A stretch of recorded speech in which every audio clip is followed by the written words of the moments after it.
Hey YouTube, Acro Breeder here. This update is for April 2020. It's my 40-gallon Acro tank. A few small issues on this tank. I had a few alk swings, and as you can see, this base of this tricolor started to recede a little bit. I initially was overdosing two-part. I had removed a lot of frags from underneath in the sump, so the consumption was a little less, and I forgot to adjust the doser appropriately. So I got up to about 10, and then I lowered the DKH. I attempted to do it slowly, but then I got all the way down to 7. So the little bit of fluctuation did cause some recession here on the base of this one coral. That's kind of my indicator. For some reason, that particular acro really recedes immediately upon a alkalinity fluctuation. Other than that, all the fish are doing good. No issues there. My acans are continuing to spread on the glass. I added another one right there. Here's my side shot from the end of the peninsula. Try to get that light filtered out.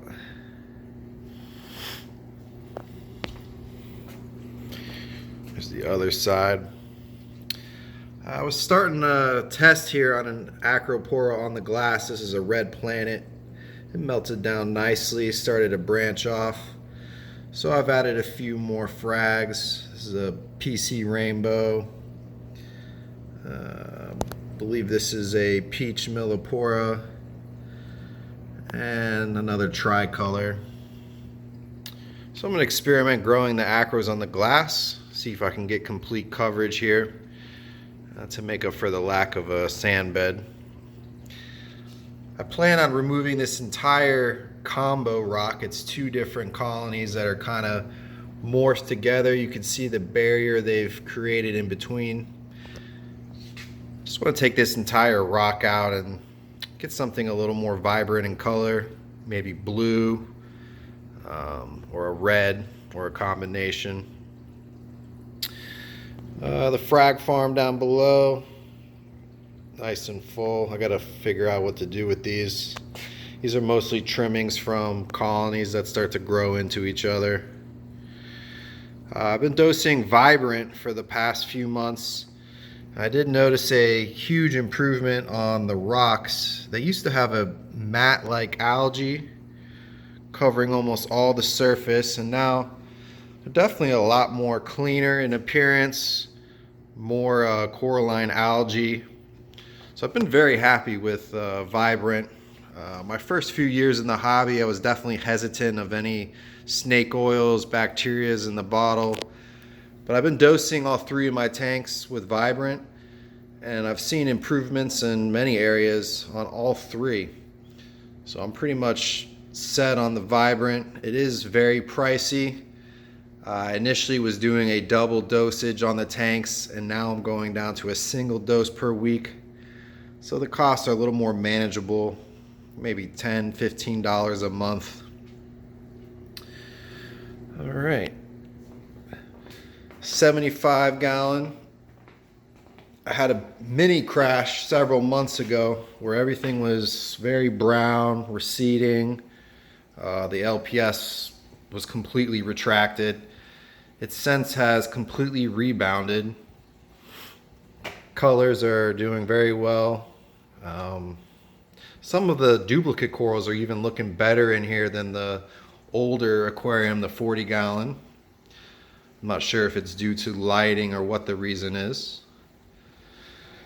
I'm getting good growth here on the glass from micromusas, monoporas, and my acans. I'm also dosing Vibrant in this tank. Great recession of algae I had growing on the rocks.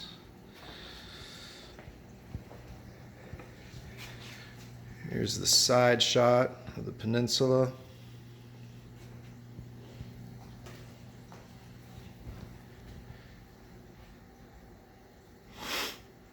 All the fish in this aquarium are doing good as well. I am down to 2 firefish. Initially I had 4 and they were living amongst the rocks being bullied by the mated pair. I have not seen them for almost a month now. I'm assuming they've perished. Rest in peace.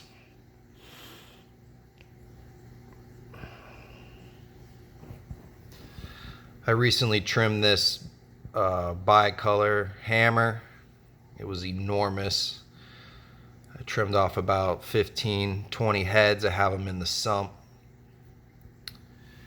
This is a mystery monopora. I can't remember what it was called. If anyone remembers, please comment below. It's an encrusting variety. It's kind of a copper reddish base with green polyps.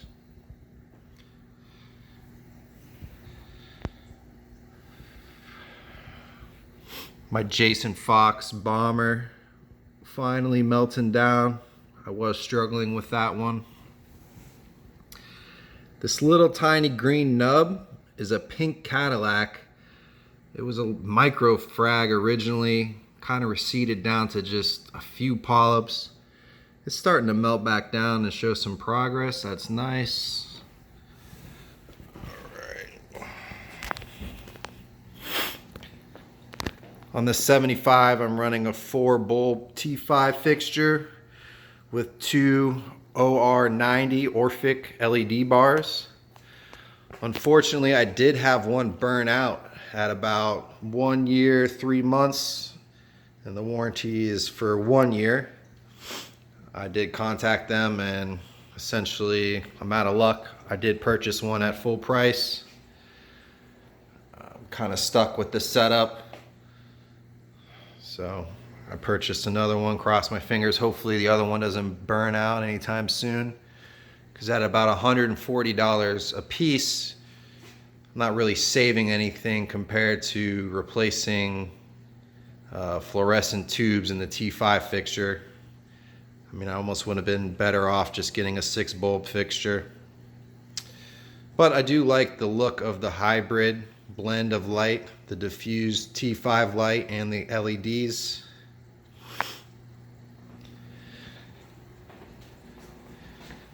There's the frags down below in the 75. Some of the heads I have left of the bicolor hammer I fragged. I need to hit up this coral line growing on the glass.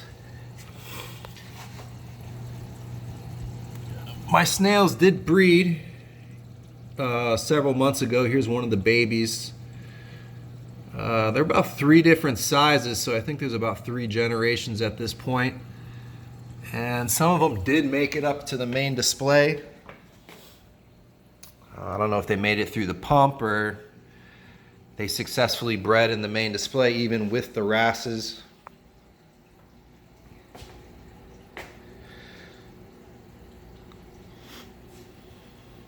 I still have the original 3 Anthias.